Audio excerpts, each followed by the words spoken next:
Hi, good morning. This is Jerry Weiss from the Drinking Water Program at EPA. I'm going to introduce you to the webinar, the Merrimack River Watershed Story Map webinar. I'm going to provide some logistics, and you are going to be hearing from four of us. In addition to me, you will hear from Cheryl Rosner, Alex Dichter, and Todd Borchi, and they'll introduce themselves as they speak. Hi, everybody. This is Cheryl Rosner. I work in EPA Region 1 in the Regional Administrator's Office. Thanks so much for joining us. We're excited to show you this tool.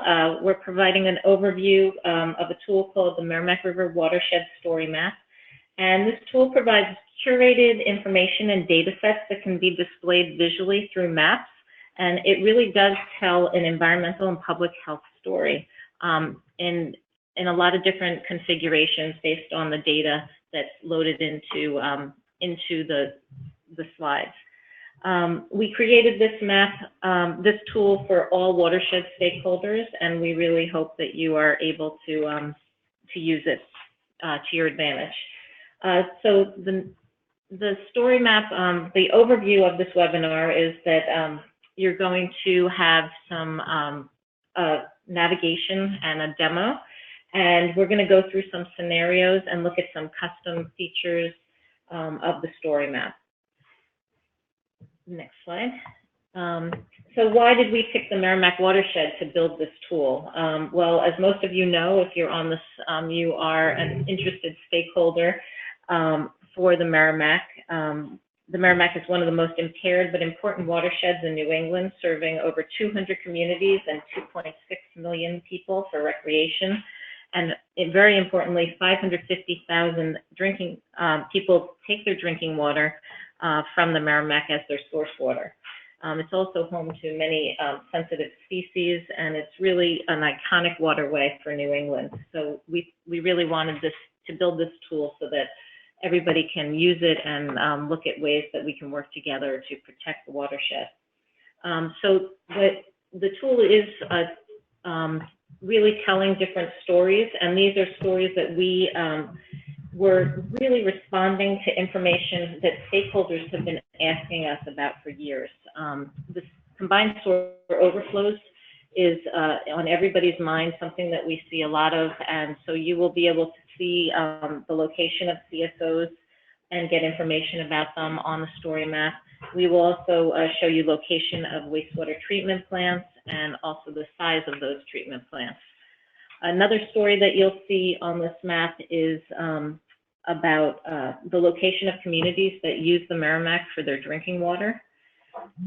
Additionally, we really focused on climate change and flood risks and looked at the watershed, especially in the coastal communities around Newburyport, Massachusetts.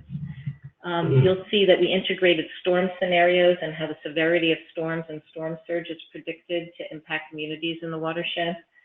And finally, we also you can see a story, an environmental justice story, where we included data such as demographic information and income and other environmental justice indicators, and we overlaid that with water quality and flood risk, and you can see some stories about where the highest impacts are in the watershed. And additionally, we will look at land development and its impact on water quality.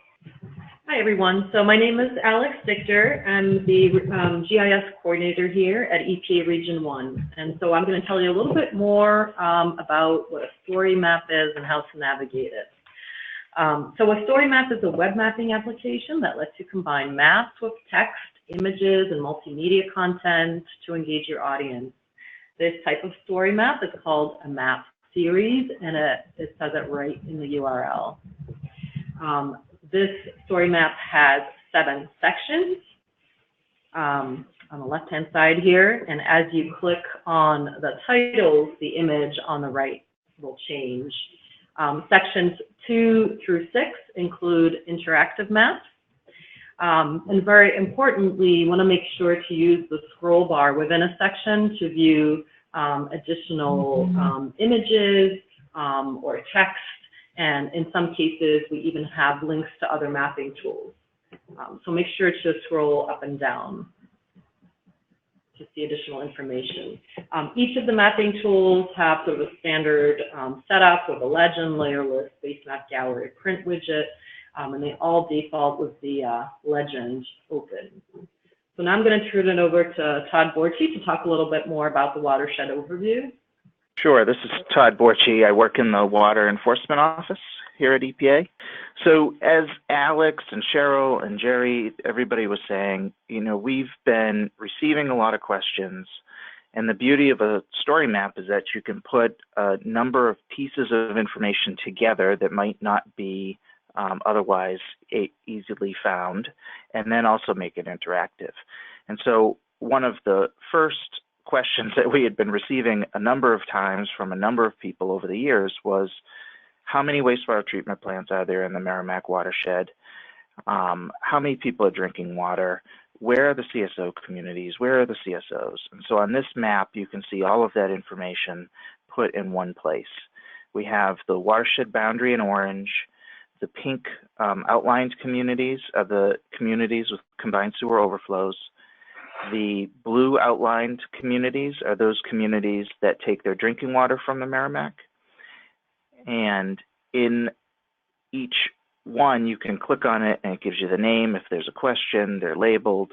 And then also we have the wastewater treatment plants, and the size of the circle correlates to the size of the wastewater treatment plant. And sort of importantly, down at the bottom, when you click on the wastewater treatment plant, there's a link to our ECHO database. And that ECHO database, so each permittee has to submit monthly reports about their compliance with their permit. And so all of that data is contained in that ECHO database.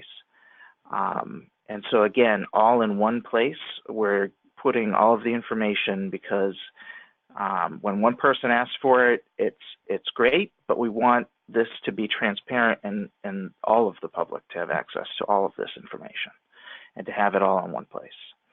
And so in the next panel, we actually drill down a little bit deeper. And so on this panel, you're going to see, we focus here on the Greater Lawrence Sanitary District. So the district is outlined in yellow, and those are all the communities that send their sewage to the Greater Lawrence Sanitary Plant, which is the circle. And then on this map, what we've done is we show the combined sewer overflow, the actual locations of the CSOs as purple circles. But you can see we've overlaid household income, median household income, and the darker green are the higher income areas of the sewerage district. And so here in one picture, you sort of get an EJ snapshot that all of the higher income areas are on the outskirts of sort of the district, and then all of that sewage goes into Lawrence, and the combined sewer overflow points are in the lowest income section of the district. So again, we're able to put together a picture that isn't otherwise readily found in other places. And this same information is available for everywhere throughout the watershed. So one of the questions that we had in addition in the Merrimack River watershed was flooding risk. And we were concerned about flooding risk to drinking water sources, but also flooding risks on the coast. And in this section, we have 3 different maps to explore. And the first map shows the FEMA National Flood Hazard Map, which is the one that people most commonly think about, which demonstrates the 100-year flood zone, which is a 1% annual chance of flooding. And in addition, this map shows the velocity zones, the VE zones, and those are areas that in additional risk to being in the 100-year flood, there's additional risk due to storm-induced velocity. So looking at storms, we also have the NOAA Hurricane Center model has modeled using a slosh model, which is the sea, land, overland surges from hurricanes, and this shows hurricane categories 1 through category 4, and it demonstrates the amount of water depth above base flood elevation. And again, you can look at these maps for the entire watershed, but we're just focusing on the coastal area because that's the area most likely to have inundation from hurricane surge. And you can see the dark red color is 9 feet above base elevation. So you can kind of see what the impacts of hurricanes could be to that. So you can take a look at that. And the last map in this category, really, it takes you out of the story map into a viewer that's also developed by NOAA, and it's a sea level rise viewer. With the maps we were just looking at SLOSH doesn't look at sea level rise, just looks at hurricane surge. But this map just looks at the impacts of sea level rise. So you can think of those together. Right now, we could just look at 5 feet of sea level rise, and you can see the impact of that. And again, you can look at that all through the watershed or drill down and look at the impact in a very specific neighborhood. So we'll go back to the story map and look at the next panel. And in this section, we were looking at the impact of water quality and land development. This is a really important issue because the Merrimack River watershed was identified in a 2009 report by the U.S. Forest Service as having impact from development as a critically important aspect of the water quality. They were identified as the most threatened watershed to experience increased housing density and the fourth most threatened watershed in the country based on changes in water quality due to forested lands being converted to housing. You can see the link to that report on the panel on the left. And then the first map shows the land use that's been overlaid with the Clean Water Act 303D list. So 303D list is the impaired water bodies, and it's based on like nutrients or impairments that water bodies are impaired by. And when you pop up that impaired water list, the 303D list, you can get more information about water quality, and you can see, just takes a minute for that pop-up. It goes right to the assessment, and you can see what the impairment is for. Now, these maps are using a 2008 database, but you can see on the map there's later more data available, and we will also be updating these maps as EPA's database gets updated, which we expect to happen soon. We're using the Attained water base. But you can see the base map has land use. So the dark green shows forested lands or undeveloped lands, whereas the rosy red color shows lands that are developed with housing or other development. And you can see that where it's dark green, they're mostly light blue waters that are not on the impaired list, and the dark red waters that are on the impaired list are found in developed areas. We looked at this in another way about land that has already been protected and comparing that to parcels of land that have been ranked for protection. And this map takes a minute to load, so we have to just be a little bit patient. But the protected land database is from the USGS maps of currently protected land, and there's a link there called Protected Area Database that you could look up for more information. And then the Merrimack Conservation Partnership was developed based on that 2009 report from the U.S. Forest Service that identified the critical importance of conserving undeveloped lands for water quality. And the partnership is made up of 33 organizations, including public agencies and private organizations. And they developed a conservation plan where they ranked parcels of land based on a number of qualities with the objective to protect water quality amongst one of the reasons to protect land. And we have a link to the study, so you could take a look at that and view the technical report to get more information. So now I'm going to turn back to Alex to show you how you can create your own map. Great, thanks, Jerry. We'll just give us a minute. Okay, here we go. All right, so section 6 includes a more extensive mapping tool, which provides many more data sets, including the ones that were used in the previous stories featured in the story map.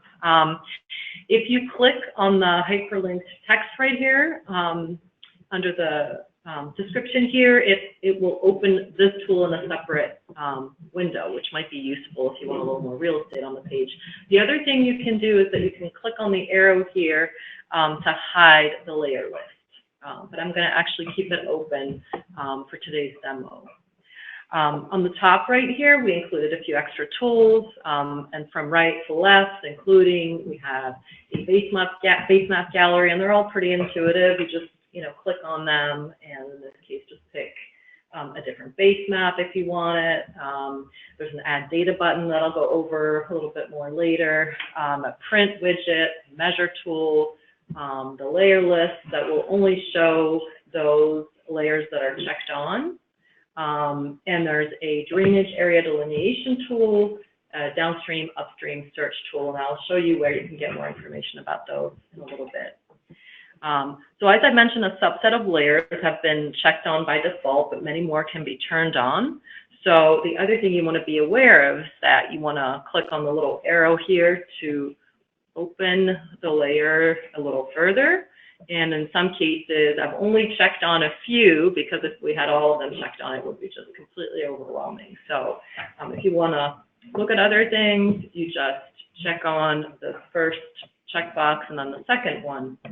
You'll notice that some of these are grayed out. And that's because depending on the scale, you will see certain layers, and they may turn off as you zoom in. So for example, this national flood hazard layer, availability layer is on at this scale, but then as you zoom in, it will actually disappear and become grayed out. But others might turn on instead. And we've actually checked on the default one that we looked at earlier, the National Flood Hazard Zones, because that's the one that people typically want to look at. And then you have to actually zoom in a little bit closer for that one to show up. Okay, so here it is. And if you want more information about that layer, you turn on the legend, you'll see it displayed in the legend as well. I'm going to show you a few other layers in here that might be of interest. Let me just turn this one off. And what I want to point out here is that under this last one here, EPA waters layers, national, there's a ton more information in here. And we've actually added, and I'm just going to show you this real quick, all the layers that are available in EPA's Office of Waters GeoViewer. So here's a little description about it, and there's links to a lot of tools. So some of these tools that I mentioned that we've added to the tool are documented here and give a lot more information. And if we open the tool, you can see that this looks very similar to what we have in here. So those can easily be added. And so what you just want to expand what you're looking at here, and for example, if you look at the stream gauges, you turn that on. But why don't we go actually to a different location? We'll go to behavioral math and look at some of these there. Okay, so I turned on the stream gauges, which are these little green dots. So you can see one right here.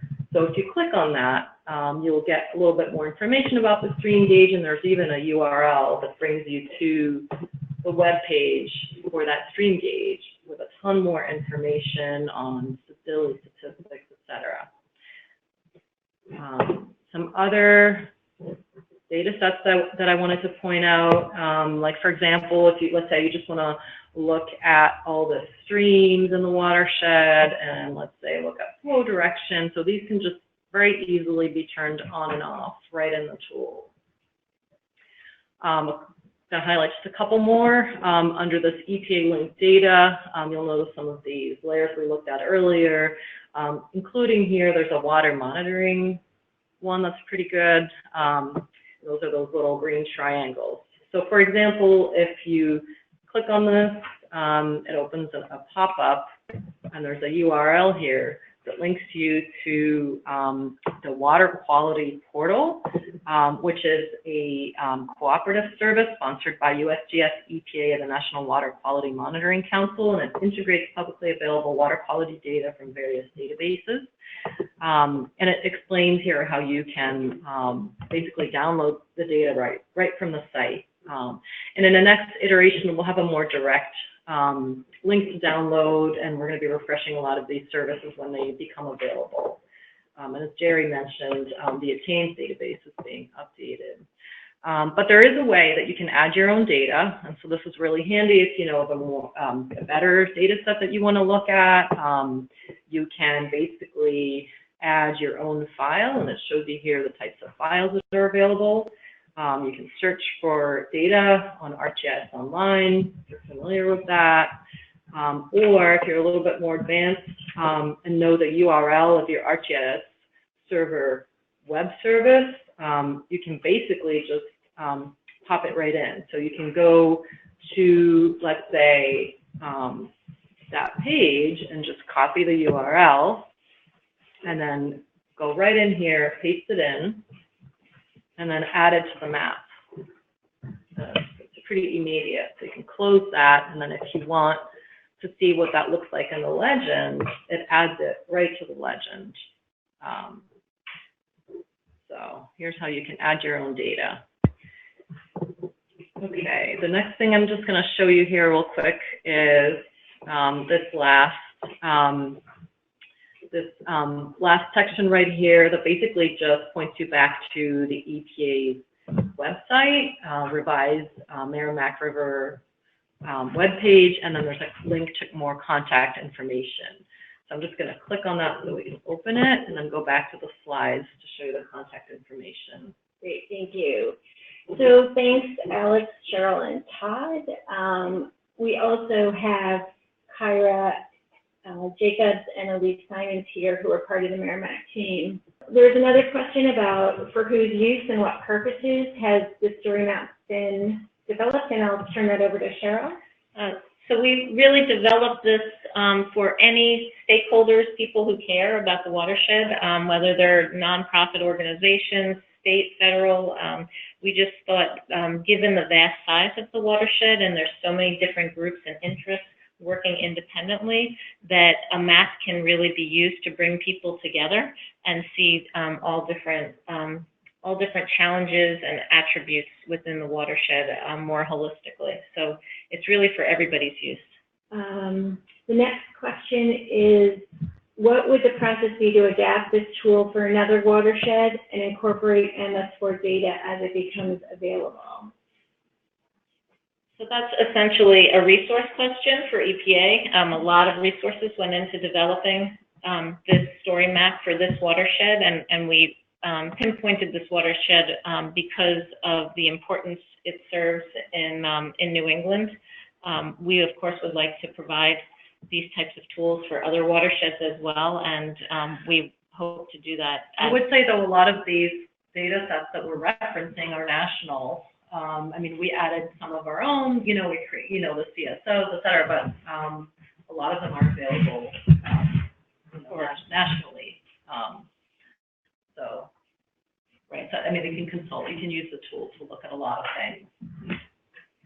Another question came up, is there a plain English guide to the information in the map? There's many acronyms and terms that regular people won't necessarily know.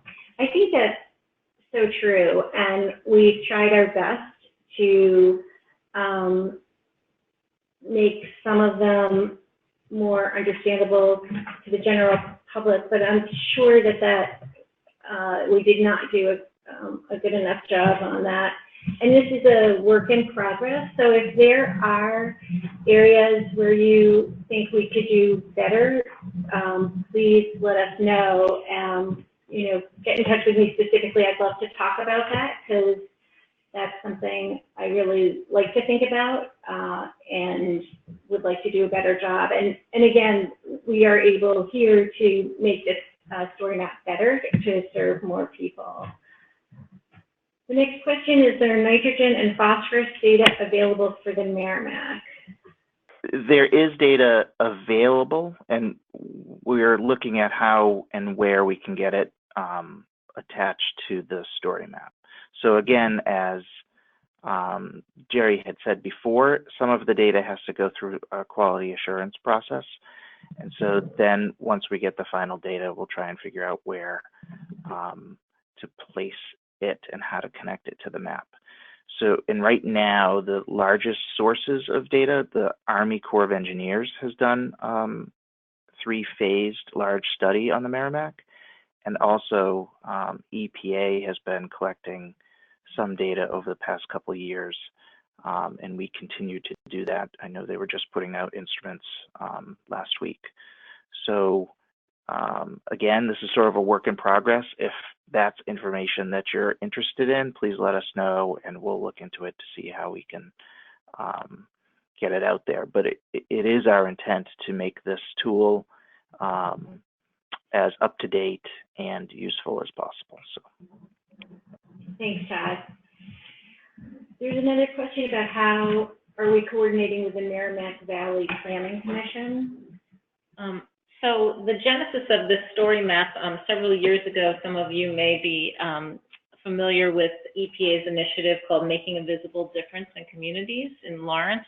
And we held multiple stakeholder meetings in Lawrence, and the Merrimack Valley Planning Commission was involved in that effort, and that this story map sort of grew out of that effort, where we heard from multiple stakeholders that they really wanted more mapping information and more water quality information available. So we are happy to contact you or have you contact us to coordinate more closely on this and other efforts in the Merrimack. So another question came in. Do you have plans to provide real-time information on CSO releases, at least from the POWs that provide this information in real time or soon after? I'm going to throw that one to Todd. Yeah, so right now, the way that it's set up is there are some, it's a varying degree of how soon we get a notice that a CSO has activated. And so if you saw when we showed the screenshot of the Merrimack River page, that the 3 permits for the Massachusetts CSO communities of Haverhill, Lawrence, which is Greater Lawrence Sanitary District, and Lowell, those 3 permits are now out for public comment. So they are a new revised permit, and those new permits require public notice of CSO discharges within 4 hours of the event happening. And so we're going to look at how we can incorporate that information into this. It's a little bit tricky with how we're going to be able to do that, but if you want notice of when those communities CSOs activate, each of those communities should have a email list that you can request to be added to, so that you would get direct notice from the community. Yeah, I'm not sure how we would keep a story map updated on a CSO by CSO basis. It's probably not really the best use for a story map to share that kind of information. It's for broader, more general information that doesn't, that won't change daily, but. Correct, and it's also hard to show where we can show the wastewater treatment plant and show the average daily volume at a plant, it's not so easy to show the CSO and what the CSO volume discharged out of that outfall was. So again, those are additional pieces of information that we're still trying to figure out how we can make that available to the public. Another question that came in, thanks Todd, is about how to add where the dams are located in the watershed. Yeah, I'd say any I mean, that's a good idea. I think if you have any suggestions for layers, feel free to email me. And you know, we are going to be making some improvements to the story map, and we'll discuss as a team and add, you know, definitely add other data sets as needed. Another question came about the real-time data, and as you can see on our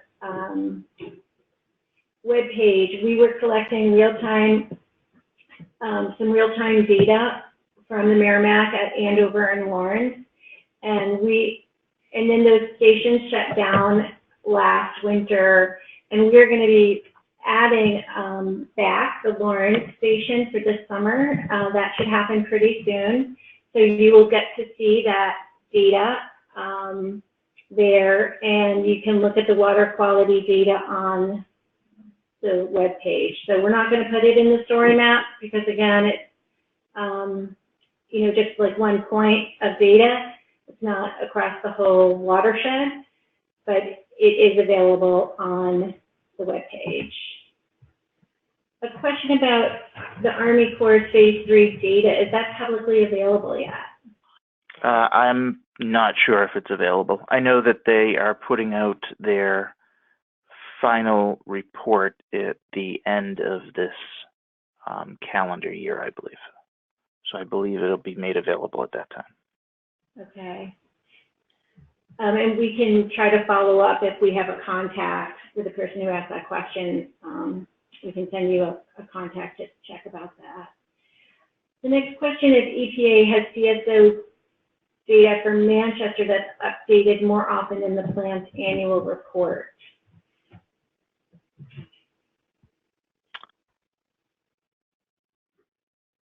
So we get regular updates on information. So if there are specifics that you would like to see, there's an online information request tool that sort of gets the fastest response. If you provide a contact info, we can give you a more detailed summary of what we have available. But this is one of those questions that we've been getting relatively often over the past couple of years. So we try and compile at the end of the calendar year what the total flows were for the past year. But typically we get a verbal report within 24 hours, and then within 5 days we get a more detailed report from the facility. Great, thank you. Another question came in about adding a layer that includes dam information and data involving fish passage for species that are tracked by state officials. Again, if we can get that data, we would be, would look to enter that data, add that data into our data set. The question came in, is there a layer that reveals Mass DEP or New Hampshire DES listed properties that have groundwater impacts that may be attributing to adverse impacts to the watershed? Again, I would say if you know of the other option, again, if you know of other data sets that you'd like to see added to the map, I would use the Add Data button. Because again, you know, we'll add. I think we'll consider adding a few more, you know, if it makes sense. But I think, you know, you get to a point where I think if you know of another data set out there that, you know, is in like a state database or something, then the Add Data button is a great option. And another question about an additional data set of docks, ramps, swimming. I guess to show recreational uses of the watershed. Yeah, and again, those are typically available from the state GIS site. So Right. another option. Here's another question. The Manchester POTW and affiliated CSO constitute the largest polluter on the river, and apparently you get some information from the plant in relative real time. Would you consider, sorry, the question of this question got cut off. Would you, As far as I know, that information has not been publicly released. Would you consider releasing it and making it part of the story map?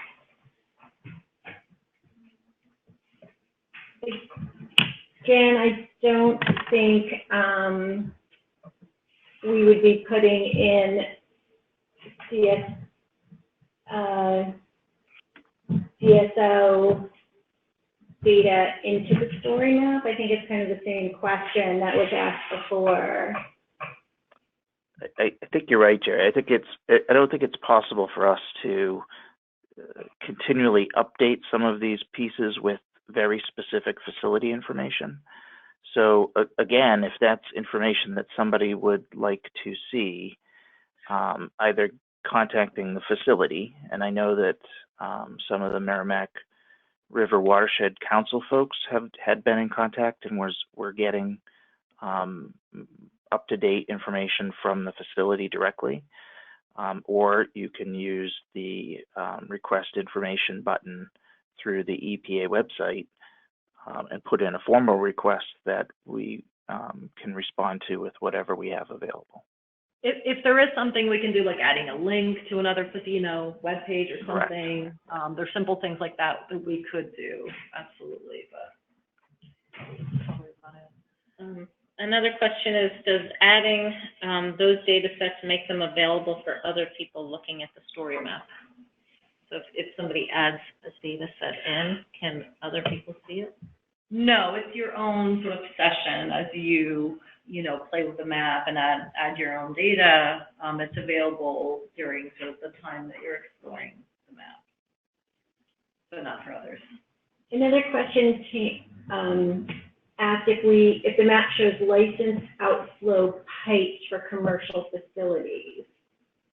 That it currently does not, and I guess that would be like all NIPD's permits. Todd, do you have any thought about that? No. So Alex, is there a NIPD's permittee layer that would be on this? Yes, I believe there is. So you can definitely add that. So you could add that yourself, go into all that data, and we can send a link to the person who's asking those questions, where to find that specifically. So we've gotten a bunch of questions about data layers and suggestions about where to find those data layers. So thank you very much. We will look into that.